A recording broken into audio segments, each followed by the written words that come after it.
جب انسان پورا ٹوٹ جاتا ہے اور جب کوئی چاروں جانب اس کا مددگار نہیں ہوتا تو رب تو ہوتا ہے نا، اللہ تو اس کا مددگار ہوتا ہے نا، وہ تو پھر اپنے اس بندے کی مدد کرتا ہے نا، پھر وہ تو توانائی دیتا ہے نا، وہ تنہا نہیں چھوڑتا، وہ تو آنسوؤں والوں کے آنسوؤں پہ بڑا کرم فرماتا ہے، وہ تو قسم پرسی میں آ جاتا ہے، اس کی رحمت بڑھ کے استقبال کر لیتی۔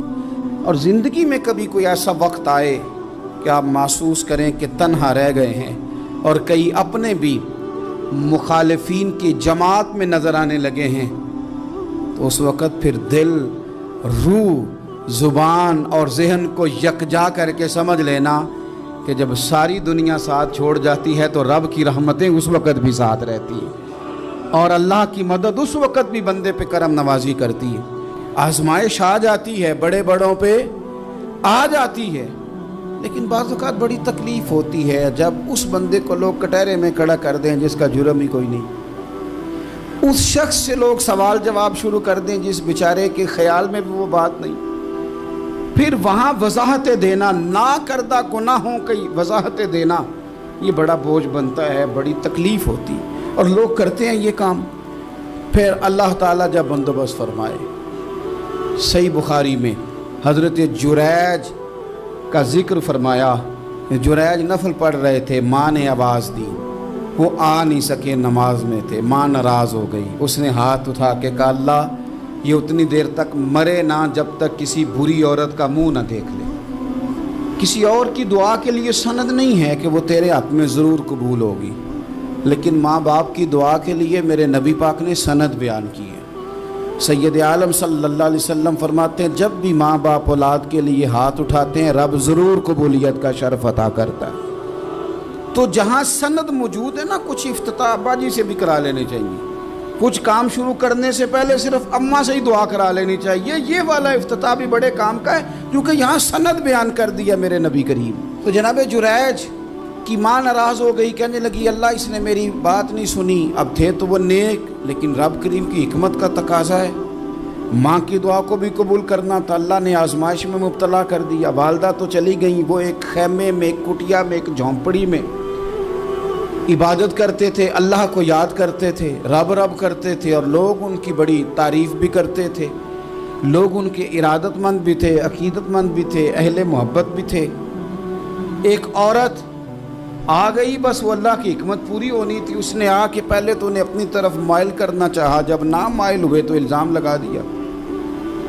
یہ ہمارے دور کا تقاضا ہے، لوگ پہلے آپ کو اپنے حق میں قائل کرتے ہیں، اپنی فرما برداری میں لانا چاہتے ہیں، اگر آپ نہیں آتے تو پھر وہ آپ کو مجرم قرار دے دیتے ہیں، یا میرے ساتھ چل ورنہ پھر میں تیرے خلاف پراپوگنڈا کروں گا۔ دو ہی باتیں، پہلے اس نے قائل کیا، جب جناب جنید قائل نہ ہوئے تو اس نے قریب ایک چرواہا تھا، اس چرواہے کے ساتھ جا کے منہ کالا کیا، مقررہ وقت پہ بچہ پیدا ہو گیا، لوگوں نے کہا کس کا ہے، کہنے لگی اس خانقاہ میں، اس حجرے میں عبادت کرنے والے کا ہے۔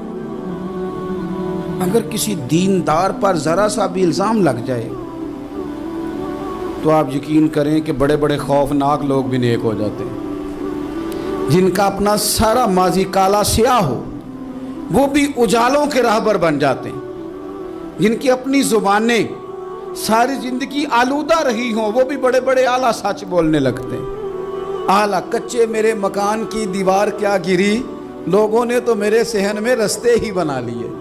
بڑے لوگ آ جاتے ہیں، پھر بڑا کچھ کرتے ہیں اور بڑے بڑے خوفناک جملے کستے ہیں، بس کو نقطہ جو ہاتھ آ گیا، ایسے جیسے گرنے کا انتظار کر رہے تھے۔ اب جناب لوگ اٹھے، احتجاج شروع ہو گیا، شور پڑ گیا، یہ بابا بڑا نیک بنتا تھا، نفل پڑھتا تھا، عبادتیں کرتا تھا، دیکھو اس کا حال کیا ہے کہ اس نے ناجائز بچہ پیدا کیا۔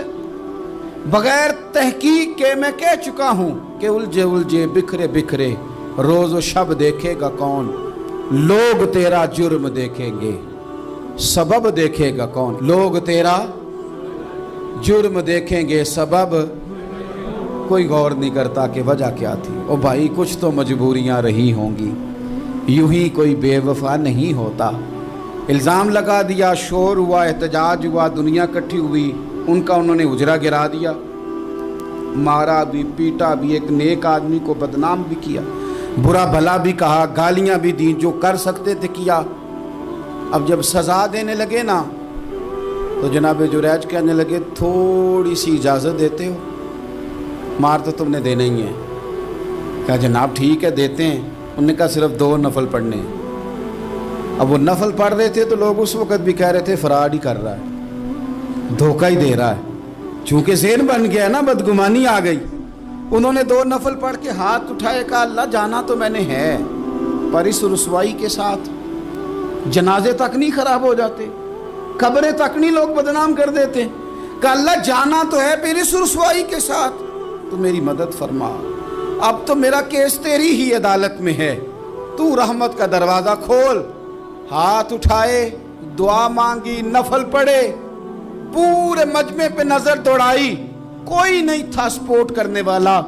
کل تک جو کہتے تھے نا تیرے لیے جیئیں گے، تیرے لیے مریں گے، ساری عمر ہی آٹا گدہ ہے، لکھاں کیتے نہیں پیڑے۔ اب وقت آیا ہی تے محمد بخشا کوئی نہیں ہو بیٹھا نیڑے، ایک بندہ بھی نہیں تھا، ووٹر سپورٹر ساتھ دینے والا کوئی نہیں تھا۔ تو جناب جنید بچے کی طرف اشارہ کر کے کہنے لگے کوئی نہیں بول رہا، تو ہی بول کے بتا دے تیرا باپ کون ہے، تو ہی بول کے بتا دے کون ہے۔ اللہ اکبر۔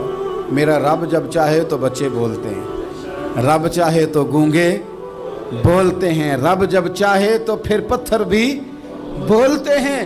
جب کہا نا تو ہی بتا تو بچہ بولا، اور بول کے کہنے لگا میرا باپ جریج نہیں، میرا تو وہ ہے جو بکریاں چرانے والا ہے، وہ میرا باپ۔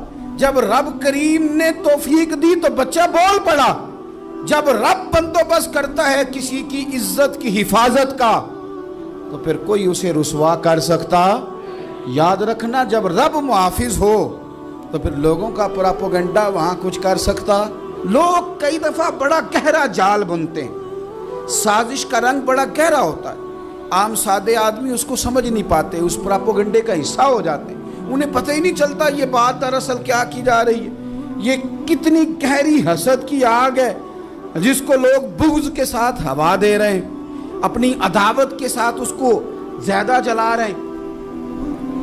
حضرت سیدنا عائشہ صدیقہ رضی اللہ تعالیٰ عنہ بیان کرتی ہیں، اور لطف کی بات یہ بھی بخاری میں موجود ہے۔ میں نے جناب جنید کا قصہ عرض کیا تو بخاری سے، یہ عرض کر رہا ہوں تو بخاری سے۔ یہ واقعہ میں حضور کی امت کے کسی ولی کا بیان کرتا تو لوگوں نے کہنا تھا ہماری سمجھ میں ہی نہیں آتا۔ بعض لوگوں کا خیال ہے کہ داتا صاحب کی کرامت بھی نبی پاک کی بیان کریں۔ او خدا کے بندوں کو خیال کرو، داتا صاحب تو کئی 100 سال بعد آئے ہیں، وہاں اگر کوئی کرامت ہوگی تو حضور بیان کریں گے۔ اگر نبی کریم نے پچھلے بنی اسرائیل کے ولیوں کی کرامتیں بیان کر کے تمہیں بتائی ہیں تو اس کا معنی یہ ہے کہ اگر وہاں اللہ یہ شان عطا کر سکتا ہے تو تم تو امتوں کی سردار امت ہو، ان پر تو نرا فضل ہے، تم پر تو رب کا فضل کبیر ہے۔ تو بس لوگ سمجھنے کو تیار نہیں، پچھلوں کی مان لیتے ہیں۔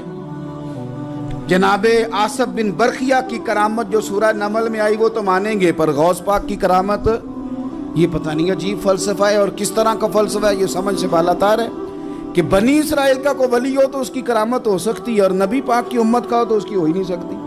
کیا معنی ہے اس بات کا؟ اور لوگ ہیں کہ داد و تحسین دے رہے ہیں، واہ واہ کر رہے ہیں۔ اللہ تعالیٰ سمجھنے کی توفیق عطا فرمائے۔ حضرت عائشہ صدیقہ رضی اللہ تعالیٰ عنہ فرماتی ہیں ایک عورت تھی اور اسے نبی پاک صلی اللہ تعالیٰ علیہ وسلم نے وہ کلمہ پڑھ کے مسلمان ہوئی، مدینہ طیبہ آ گئی تو حضور نے مسجد نبوی شریف میں اس کے لیے مکان، ایک سادہ سا کمرہ ساتھ مسجد کے بنوا دیا، وہیں رہنے لگی۔ اکثر وہ سیدہ طیبہ کے پاس آتی تو حضرت عائشہ صدیقہ رضی اللہ تعالیٰ عنہ فرماتی ہیں وہ بڑی باتیں سناتی اور آخر میں کہتی وہ ہار والا دن بھی بڑا عجیب دن تھا، اور میرے رب کی قدرتوں کا دن تھا، وہ بھی بڑا عجیب دن تھا۔ سیدہ عائشہ صدیقہ رضی اللہ تعالیٰ عنہ ایک دن فرمانے لگی کہ تو ہار والے دن کا بڑا ذکر کرتی ہے، وہ کیا دن تھا؟ تو خاتون کہنے لگی اماں جی وہ دن تھا جب میرے رب پر بھروسہ اور مضبوط ہو گیا، جس دن میرا اپنے رب پر توکل اور بڑھا، میرے ایمان میں یقین میں اور پختگی آئی۔ کہنے لگی میں ایک گھر کی کنیز تھی، نوکرانی تھی، اس گھر میں ایک بچی تھی جس کے پاس سونے چاندی ہیرے جواہرات کا ہار تھا۔ اس زمانے میں نا چمڑے کے اوپر لوگ ہیرے جواہرات لگاتے تھے، کئی دفعہ سرخ رنگ کے چمڑے پہ لگائے جاتے تھے، وہ بچی پہنتی تھی، تو کہتی ہیں وہ بچی کے اس نے اتار کے رکھا یا اس سے گرا وہ ہار، تو چیل اسے اٹھا کے لے گئی گوشت سمجھ کے، اور میرے سامنے اٹھا کے لے گئی۔ گھر والوں نے مجھ سے پوچھا، یہ بخاری میں موجود ہے، گھر والوں نے پوچھا مجھ سے کہ وہ ہار کہاں ہے، تو میں نے کہا چیل اٹھا کے لے گئی۔ گھر میں کچھ چوری ہو جائے تو سب سے پہلا الزام کس پہ لگتا ہے؟ ملازمین پہ۔ کہتے انہوں نے مجھے بڑا مارا، بڑی تکلیف تھی، حتیٰ کہ میری شرمگاہ تک کی تلاشی، میری عزت اتنی خراب کی میں بتا نہیں سکتی۔ میں نے اپنی زندگی میں ایک واقعہ دیکھا، ایک امیر گھر میں چوری ہو گئی، ملازم کو اتنا مارا کہ وہ چارپائی پہ پڑ گیا، پولیس والوں سے اتنی مار پروائی گئی کہ وہ بیچارہ چارپائی پہ پڑ گیا، اور پھر وہ اتنا بیمار ہوا، اور کچھ دنوں کے بعد پتہ چل گیا کہ چور تو اپنا بیٹا ہے ان کا۔ پھر اس کا انتقال ہو گیا۔ اب وہ سیٹھ صاحب اور گھر والے آ کے مرنے والے کے کان میں معافیاں مانگ رہے ہیں، کان میں۔ تو میں نے ان سے پھر کہا تھا کہ یہ تو اب چلا گیا ہے، تمہارا زور چلتا تھا نا، تو تم نے قانون خریدا اور تم نے اسے جتنا ہو سکا تم نے اسے مار پڑوائی، تمہارے پاس جو عدالتیں تھیں تم نے وہاں کارروائی کی، اب ایک عدالت قیامت کے دن لگے گی۔ یہ کمزور تھا نا، کچھ کر نہیں سکا۔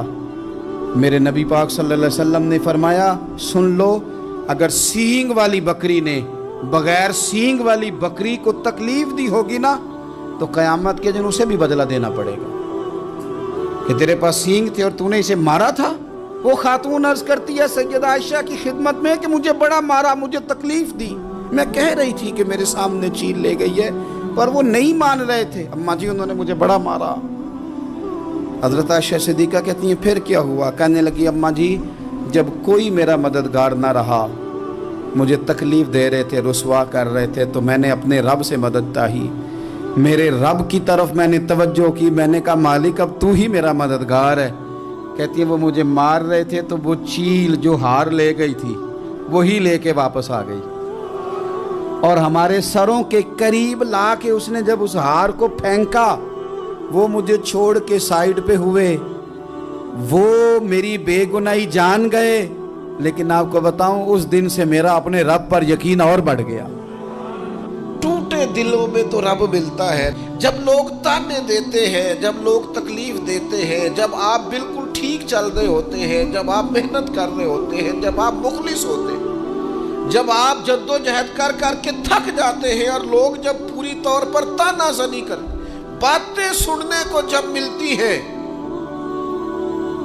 میں دیانتداری سے کہتا ہوں جب لوگ پوری طرح دل توڑ دیں، پھر کوئی سجدے کا مزہ ہے، پھر کوئی دعا کی لذت ہے، پھر کوئی چسکا ہے اس کی بارگاہ میں حاضری کا، پھر کوئی تڑپ پیدا ہوتی ہے اس کیفیت میں۔ وہ جب لوگ آپ کو پوری طرح تکلیف دیں اور سارے اسباب ظاہری ختم ہو جائے، وہ جو لذت ہے نا اللہ کی بارگاہ میں جڑنے کی، وہ تعریف والوں کو کئی دفعہ نصیب۔ اگر میں غلط نہیں ہوں تو میں اس نتیجے پر پہنچا ہوں کہ اگر ہمارے دل سے لوگوں کا خوف نکل جائے نا، برادری، قبیلے، علاقے، سوسائٹی اور معاشرے میں جو ہم نے اپنی جھوٹی انا بنا رکھی ہے، اگر اس کا خوف نکل جائے تو بہت سارے لوگ دیندار ہو جائیں، بہت سارے لوگ پرہیزگار ہو جائیں، بہت سارے لوگ اللہ رسول کی رضا والے ہو جائیں۔ لیکن وہ جو سب سے پہلے تو یہ بتائیے، اگر ہم دین کے لیے کوئی جد و جہد کرتے ہیں، کوشش کرتے ہیں گھر میں دوستوں میں دین کی کوئی بات کرنے کے لیے، تو کس کے لیے کرتے ہیں؟ تو پھر لوگوں سے توقع رکھنے کا کیا مطلب ہوا؟ داتا گنج بخش علی حجویری رحمۃ اللہ علیہ، میں رات کشف المحجوب دیکھ رہا تھا، داتا صاحب نے عجیب بات لکھی ہے۔ داتا صاحب فرماتے ہیں جب تک نبی پاک علیہ السلام نے اعلان نبوت نہیں نہ فرمایا تھا، اس وقت تک صادق بھی کہتے تھے، امین بھی کہتے تھے، صلہ رحمی کرنے والا بھی کہتے تھے یہ تو غریبوں کا بوجھ اٹھاتے ہیں۔ جتنی دیر تک رسول پاک علیہ السلام نے لا الہ الا اللہ کی دعوت نہیں دی تھی، اتنی دیر تک کہتے تھے ان جیسا کوئی نہیں، شرافت، نفاست، پرہیزگاری ہر چیز ہے۔ جس دن حضور نے فرمایا کہ تمہارے بت جھوٹے ہیں، تمہارے نظریات ٹھیک نہیں ہیں، تمہیں بدلنا چاہیے۔ داتا صاحب لکھتے ہیں جس دن کہا کہ تمہارا یہ رویہ ٹھیک نہیں ہے، وہ جو صادق تھے انہی کو معاذ اللہ جادوگر کہنا شروع کر دیا، جن کو کل تک امین کہتے تھے انہی کو شاعر کہنا شروع کر دیا، جن کو کل تک آنکھوں کا تارا سمجھتے تھے ان کے خلاف تلواریں اٹھا لی۔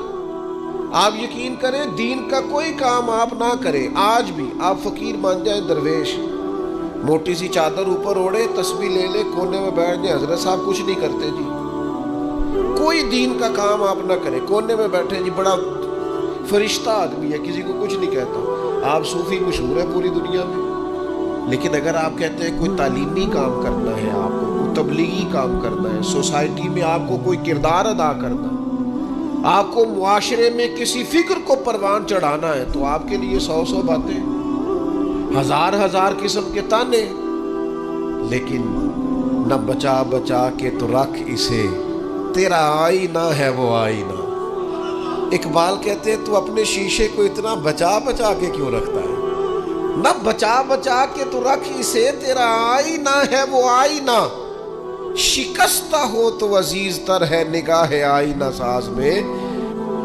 حضرت امام احمد بن حنبل رحمۃ اللہ علیہ ایک چور کے لیے اکثر دعا مانگا کرتے تھے، ابو الحسن اس کا نام تھا۔ امام احمد بن حنبل کہتے یا اللہ اس پہ رحم فرما، یا اللہ اس چور پہ رحم فرما، دعا مانگتے، اور دعا کیا مانگتے؟ یا اللہ ابو الحسن اس پہ رحم فرما۔ ایک دن آپ کے بیٹے نے پوچھا کہ حضور لوگ بڑے پریشان ہیں کہ آپ چور کے لیے دعا مانگتے ہیں اور اس کے لیے اللہ کی رحمت طلب کرتے ہیں۔ تو امام احمد بن حنبل نے بڑی انوکھی بات کی، کہنے لگے اس چور نے مجھے حوصلہ بڑھا دیا۔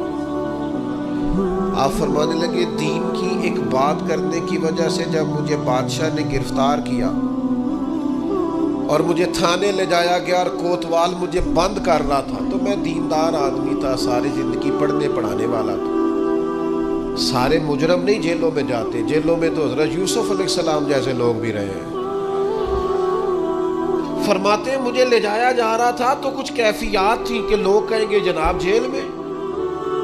ارشاد فرماتے ہیں کہ میں ابھی کوتوال مجھے تھانے لے کے گیا کہ وہ چور آیا اور آ کے کہنے لگا امام صاحب زمانہ جو مرضی کہے، میں جانتا ہوں آپ کی غلطی کوئی نہیں، آپ نے حق بیان کیا۔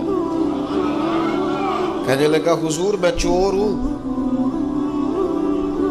میرے وجود پر اب 1 انچ جگہ نہیں جہاں کوڑا نہ پڑا ہو، سارا وجود کوڑے کھا کھا کے زخمی ہے، ہر شہر کے ہر کوتوال کے پاس گویا ہر تھانے میں میرا نام لکھا ہے، چوری کے لیے مار کھاتا ہوں کبھی گھبرایا نہیں۔ ذرا کھڑے رہنا، آپ تو محمد عربی کے دین کے لیے مار کھانے لگے، اتنی جلدی تانوں سے پریشان نہ ہونا۔ فرمایا ذرا کھڑے رہنا، اتنی جلدی تانوں سے پریشان نہ ہونا، زخم پہ زخم کھا کے جی، خون جگر کے گھونٹ پی، آہ نہ کر لبوں کو سی، یہ عشق ہے کوئی دل لگی نہیں۔ ذرا ٹھہرنا پھر اگر آپ اس کام کے لیے آئے۔ آپ فرماتے ہیں مجھے اس کی بات نے اتنا حوصلہ دیا کہ پھر مجھے کسی چیز نے پریشان ہی نہیں کیا۔ ایک شخص نے نا ایک بندے سے قرض مانگا، اس نے کہا مجھے قرضہ دو۔ وہ کہنے لگا کہ کتنا قرضہ؟ اس نے کہا 1000 دینار۔ دینار سونے کا ہوتا تھا، درہم چاندی کا ہوتا تھا۔ 1000 دینار چاہیے۔ اس نے کہا کوئی گواہ ہے تیرے پاس؟ غریب کا گواہ بھی کوئی نہیں بنتا، کبھی الجھ جائے نا کوئی بندہ تو کئی اپنے بھی کہہ دیتے ہیں کہ ہم اس کے قول فعل کے ذمہ دار نہیں ہیں۔ ایک غریب آدمی کو قرض کی ضرورت پڑ گئی، 1000 دینار چاہیے۔ میں کہہ چکا ہوں کہ درہم چاندی کا ہوتا تھا، دینار سونے کا، اب 1000 دینار لینا ہے۔ تو جس بندے سے اس نے کہا، اگرچہ وہ نیک بندہ تھا، اس نے کہا یار 1000 دینار دے دو۔ تو کہنے لگا کوئی گواہ ہے تیرے پاس؟ وہ کہنے لگا غریبوں کا گواہ کون ہوتا ہے؟ ہاں ایک گواہ ہے۔ کہا کون؟ کا میرا رب، وہ تیرے اور میرے بیچ گواہ ہے۔ اس نے کہا کوئی کفیل، اگر تو پیسے نہ دے سکے تو وہ بعد میں دے دے، یا تجھے کچھ ہو جائے تو وہ دے دے۔ اس نے کہا کفیل بھی میرا اللہ ہی ہے، میرے پاس اگر ہے تو رب کریم کا نام ہے، اگر اعتماد کر سکتا ہے تو کر لے۔ بندہ نیک تھا، اس نے کہا رب کے نام پہ، رب کی کفالت پہ، اللہ کو گواہ بنا کے میں تیار ہوں تجھے 1000 دینے کو۔ اس نے 1000 دینار دے دیا، وقت واپسی کا طے ہو گیا، وہ چلا گیا پیسے لے کے۔ اس نے پوری محنت کی کہ میں نے وقت پہ پیسے لوٹانے، پوری محنت بھی کر لی، اللہ نے مدد بھی کر دی، پیسے بھی اس تاریخ کو اسے مل گئے۔ بعض لوگوں کا تو لوٹانے کا دل ہی نہیں نہ ہوتا۔ فرمایا حدیث پاک میں کہ تو لوٹانے کا ارادہ کر، رب تیری مدد بھی فرمائے گا۔ لیکن یہاں بہت سارے لوگ کہتے ہیں خیر ہے، ارادہ ہی نہیں، تو پھر جس طرح کا بندے کا گمان ہو رب بھی اسی طرح کا معاملہ فرماتا ہے۔ اس نے پیسے جمع بھی کر لیے اور واپس دینے کو تیار بھی ہو گیا، لیکن رستہ بحری جہاز کا تھا، کشتی کا تھا، دریا کے رستے واپس آنا تھا۔ اب وہ جب آ گیا دریا کے کنارے تو بڑی کوشش کی، پر وہاں اسے کوئی کشتی نہیں ملی۔ وقت پہ پیسے لوٹانے ہیں، سفر کرنا ہے، اب سواری میسر نہیں ہے۔ سوچ سوچ کے پریشان تھا کہ میں نے تو اللہ کے نام پہ لیے۔ اچانک دل میں ایک تجویز آئی، اس نے ایک لکڑی لی، لکڑی کو اندر سے کھولا، 1000 دینار اس میں بھرا، بخاری پڑھ رہا ہوں، اور ساتھ ایک خط بھی لکھا کہ یار میں پیسے پہنچانا چاہتا تھا پر مجھے کوئی چیز نہیں ملی دریا کے اس پار آنے، اللہ کے نام پر تیری طرف روانہ کر رہا ہوں۔ اور یہ کہہ کہ وہ لکڑی دریا میں رکھ دی، وہ لکڑی ڈوب گئی ہے، واپس آ گیا۔ وہ جس نے پیسے لینے تھے وہ عین مقررہ وقت پر دریا کنارے آیا۔ صبح سے سر شام تک اس نے انتظار کیا، دل ڈھلنے لگا تو دل میں خیال آ گیا کہ یار نہیں، اس نے دینے ہی نہیں، جھوٹا وعدہ کر گیا، پہنچا ہی نہیں وقت پہ۔ اب جب واپس لوٹنے لگا تو اچانک دریا میں ایک لکڑی تیرتی ہوئی دکھائی دی، کہنے لگا لے جاتا ہوں، شام کو روٹیاں پکانے کے کام آئے گی، ایندھن بنا کے جلا لوں گا، ہنڈیا پک جائے گی۔ لکڑی اٹھا کے جلانے کے لیے گھر لایا، گمان تھا کہ وہ نہیں آیا وعدہ کر کے، اللہ کو کفیل اور وکیل بنا کے اور گواہ بنا کے پھر بھی نہیں آیا۔ لکڑی لے کے گھر گیا، بخاری ہے، اور جب اس کو چیرا نہ کہ میں اس کی آگ جلاؤں گا، کھولا تو اندر سے 1000 دینار بھی نکل آیا، خط بھی نکل آیا۔ اب ذرا سمجھنا، اس کے دل میں بات کس نے ڈالی کہ تو لکڑی میں پیسے ڈال دے؟ اللہ نے۔ اس بندے کو مقررہ وقت پہ کنارے بھیجا کس نے؟ لکڑی صرف اسی کے ہاتھ آئی تو یہ بندوبست کیا کس نے؟ اللہ نے۔ گھر جا کے چیری تو پیسے بحفاظت اس تک پہنچائے کس نے؟ تو پھر ہمیں بھی توجہ اللہ کی جانب ہی کرنی چاہیے، ہمارے پہ دل کی توجہ رب کی طرف ہی ہونی چاہیے نا، ہمیں ادھر ادھر جانے کی، دیکھنے کی، بندوں پر غور کرنے کی ضرورت کیا ہے؟ وہ پیسے پہنچ گئے، یہ وہاں اپنی جگہ پہ پریشان تھا، اس نے 1000 دینار اور جمع کیا۔ پھر دوبارہ ایک دن دریا کنارے آیا، کشتی مل گئی، بیٹھ کے اپنے اس بھائی کے پاس آیا، کہنے لگا دیکھنا مجھ پر بدگمان نہ ہونا، پیسے اس تاریخ کو بھی جمع کر لیے تھے، دریا پہ آیا تھا پر کشتی نہیں ملی تھی، پھر میں نے نا لکڑی میں ڈال کے خط ڈال کے تیری طرف بھیج بھی دیے تھے، لیکن آج میں پھر لے کے آ گیا ہوں۔ وہ کہنے لگا خوش ہو جا، جس رب کو تو نے میرا اور اپنا گواہ بنایا تھا اس رب نے میرے تک پہنچا بھی دیے ہیں۔ جب لوگ اللہ کو گواہ بناتے ہیں، رب کی جانب اپنی توجہ کرتے ہیں، اپنی چاہتوں، خواہشات اور اپنی ساری چٹھیاں اپنے رب کریم کی رحمت کی طرف روانہ کرتے ہیں، پھر اللہ اپنے بندوں کو مایوس نہیں کرتا، اللہ اپنے بندوں کو نواز دیتا ہے، اللہ تبارک و تعالیٰ اپنے بندوں پہ کرم نوازی کرتا۔ او سنگیو، ساری امیدیں سیٹھوں، نوابوں، دنیا داروں سے کیوں وابستہ کرتے ہو؟ ساری توجہات کا مرکز کیوں ان لوگوں کو بناتے ہو جو تمہیں دنیا میں مضبوط نظر آتے ہیں؟ اپنی توجہات کا مرکز اپنے خدا کو بنائیے، اپنے مالک کی جانب اپنی ساری خواہشات کا رخ پھیر دیجئے، اپنی توجہات اپنے رب کی جانب کر لیجئے، وہ اپنے بندوں پہ بڑی کرم نوازی فرماتا ہے، وہ عزتوں کا بھی محافظ ہے، وہ پریشانیوں میں کرم نوازیاں فرمانے والا ہے، وہ ساتھ دینے والا ہے، وہ اس کی رحمت قریب آ کے بندے کو سہارا دیتی ہے، وہ اپنے فضل سے اپنے بندوں کی ہر مشکل میں دستگیری فرماتا ہے۔